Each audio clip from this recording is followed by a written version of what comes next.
നിന്നെ പോലെയാണോടാ ക്ലീറ്റോ? എന്തോരം തിരക്കുണ്ട് ആ മനുഷ്യന്. അതും പോട്ടെ, നിനക്കാണെങ്കിൽ ഒരു ലീവ് എടുക്കണമെങ്കിൽ എടുക്കാം. ക്ലീറ്റോന് അത് എടുക്കാൻ പറ്റുമോ? ആരെങ്കിലും ലീവ് കൊടുക്കോ ക്ലീറ്റോന്? ലീവ് എടുക്കണത്? ലീവ് എടുക്കണ്ടേ പിന്നെ?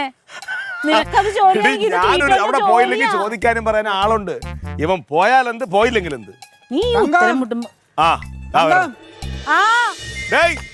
ഇങ്ങോട്ടല്ല, ഇങ്ങോട്ട് വരില്ല. നീ ഇതുവരെ വന്നിട്ടില്ലല്ലോ. നീ അതുവഴി പോ. തുടങ്ങി അറിഞ്ഞൂടല്ലോ. നീ എന്തിനാ മല മറിക്കണത്? വീട്ടിലുള്ള ജോലി ചെയ്താ പോരെ. ഇവിടെ വന്ന് എന്താ എടുക്കണത്? ഇടേ വീട്ടിലാണെങ്കിലും പുറത്താണെങ്കിലും പണി തന്നെ, മനസ്സിലായില്ലേ? ഞാൻ രണ്ട് ഇല പൊട്ടിക്കാൻ വേണ്ടി വന്ന അടയുണ്ടാക്കാൻ. ഇങ്ങോട്ട് വാ, കുറുമുളക്. പിന്നെ പോലീസ് ഏമാനെ, ഏമാൻ്റെ അടുത്തൊരു കാര്യം പറയാനുണ്ട്. പറഞ്ഞോളൂ. ഏമാന് നല്ലൊരു മുട്ടം പണി വരണുണ്ട്. ഇന്നലെ സെക്രട്ടറി മാർച്ചിന്റെ ഇടയ്ക്ക് നീ ആ വെട്ടിക്കവല സതീശനെ അടിച്ച. വെട്ടിക്കവല സതീഷ് ആയാലും ശരി, കൊട്ടാരക്കര അഭിലാഷ് ആയാലും ശരി, എന്റെ മുമ്പ് വിളച്ചിലടിച്ച് അടിച്ച് പിരിക്കും ഞാൻ. കാക്കി ദേഹത്ത് കിടക്കണമെന്ന് പറഞ്ഞ് നീ ഒരുപാട് അങ്ങോട്ട് തിളച്ച് മറിയല്ലേ. ഇനിയും പറയാം, സർക്കാർ തരണ നക്കാപ്പിച്ചേ മാറ്റി നക്കി വാലും ചുരുട്ടി ഒരു മൂലയ്ക്ക് ഇരിക്കാൻ നോക്ക്. ചുമ്മാ പ്രതികരിക്കുകയും പ്രതിഷേധിക്കുകയും ചെയ്യണം. പിള്ളേരെ മേലെ കുതിര കയറാമായുണ്ടോ? എന്റെ പൊന്ന് കൂടപ്പിറപ്പേ, ഒരു സുഖവും കാണൂല. അവന്മാര് നിന്നെ പഞ്ഞിക്കിടും. നിന്നോട് ഞാൻ ഒരു കാര്യം പറഞ്ഞു, എന്നോട് പ്രതികരിക്കാനും പ്രതിഷേധിക്കാനുള്ളവരെ ഇങ്ങോട്ട് പറഞ്ഞു വിടുന്നേ. ഞാൻ തടുത്തോളാം. അവരെ ഏത് സൈഡിൽ കൂടെയാണ് വെട്ട് വരണേന്ന് പറയാ ഒക്കൂല. ഞാൻ തടഞ്ഞോളാം.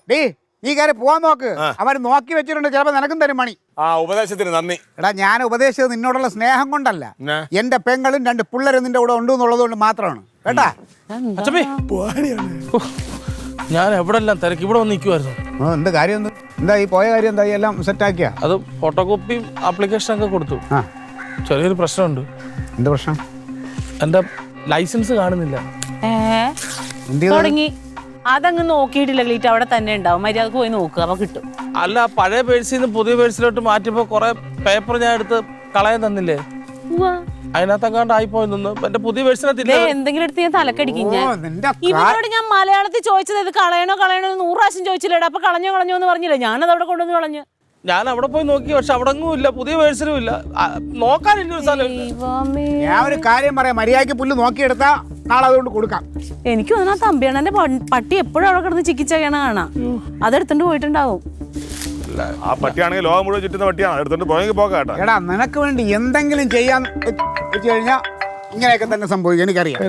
ഹലോ, വേറെ എവിടെങ്കിലും